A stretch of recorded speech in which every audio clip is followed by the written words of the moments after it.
النهاردة هنروح نشوف مسرحية ميمو بطولة أحمد حلمي وحمدي المرغني ورحمة أحمد ومحمد رضوان، والمفروض معاهم أحمد رزق وهنا شيحة وهنا الزاهد وأسماء جلال. المسرحية بتتعرض على مسرح فندق جراند حياة بالقاهرة. ونصيحة لما توصل حاول تركن سيارتك في أي مكان قريب من الفندق وتمشي 3 دقايق، لأن الباركينج بتاع الفندق ضيق وزحمة وهتقف طابور طويل لحد ما تعرف تركن، وممكن تلاقي نفسك اتأخرت على بداية المسرحية، أو تروح قبل العرض بساعة عشان ما تقفش في طابور الباركينج. لما تدخل هتلاقي منطقة خدمات ضيقة جدا لا تتناسب مع عدد الحضور، لكن مش هتحتاجها كتير فمش هتعمل لك مشكلة. الحاجة الوحيدة اللي ممكن تحتاجها فيها انك تروح تشتري حاجة، تشرب حاجة، تاكل حاجة، تجيب فشار تاخده معاك وانت بتتفرج، غير كده مش هتحتاج المنطقة دي في حاجة. المسرح من جوه مش كبير وكل واحد هيشوف كويس.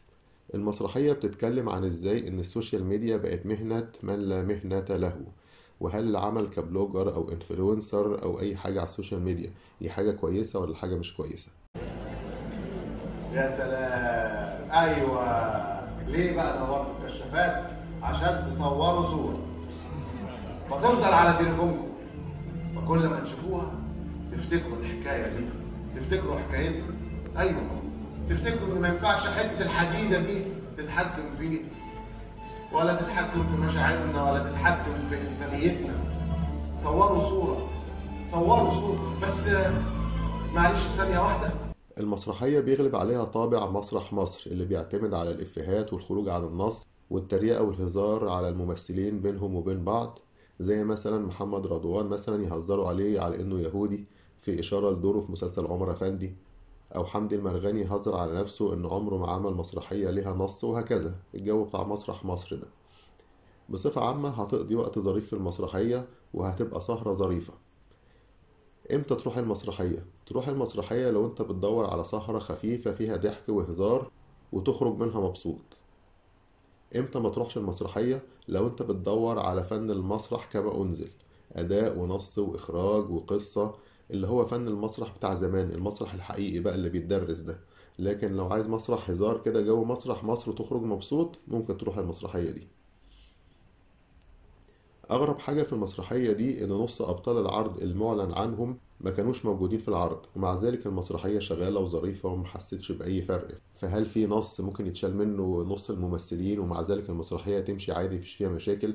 مش عارف. المهم في ناس كتير ما ظهروش زي أحمد رزق وهنا الزاهد وهنا شيحة وأسماء جلال وأحمد سلطان، كل دول مش موجودين في المسرحية رغم إنهم المفروض من أبطال المسرحية. تعالوا نقيم المسرحية والممثلين ونشوف كل واحد هياخد كام من 10. الديكور بتاع المسرحية ياخد 7/10 لأن الديكور بسيط مفيهوش أي مجهود كبير. الموسيقى 7/10، برضه موسيقى بسيطة وغير ملفتة. المسرحية فيها شوية أغاني خفيفة وتميل لشكل المهرجانات. القصة 5/10، هي قصة من كلمتين والباقي كله هزار وسكتشات وكوميديا. الإخراج 6/10، يعني مفيش حاجة صعبة أوي في الإخراج، الناس بتتكلم وأغلب المسرحية في شكل حوارات مفيهاش أداء مسرحي صعب. الممثلين: مريم الجندي 5/10، دورها بسيط ومش محتاج فن كتير قوي ولا إبداعات ولا إمكانيات كبيرة، يعني أي حد ممكن يقوم بالدور ده. رحمة أحمد 7/10، رحمة دمها خفيف وبتعرف تعمل كوميديا ظريفة. محمد رضوان 8/10، يحسب له إن هو بيعرف يتماشى مع جو المسرح الحديث، رغم إن هو أكبر واحد في المسرحية سنا فيما يبدو يعني، لكن هو بيعرف يتعايش مع متطلبات العصر الحديث ومتطلبات الأجيال الجديدة. حمدي المرغني 9/10، تقريبا هو أحسن واحد بيعمل كوميديا في المسرحية وهو أكتر الإفيهات طالعة من عنده. أحمد حلمي 8/10، الدور بتاع أحمد حلمي مش محتاج مجهود كبير قوي، مش محتاج يعني إبداعات تمثيل فظيعة ولا أداء مسرحي صعب، وطبعا هو محور قصة المسرحية. تقييم المسرحية العام 7/10، مسرحية سهلة مش محتاجة مجهود ولا تحضير كتير، لكنها أمسية ظريفة ومش هتندم إنك رحت.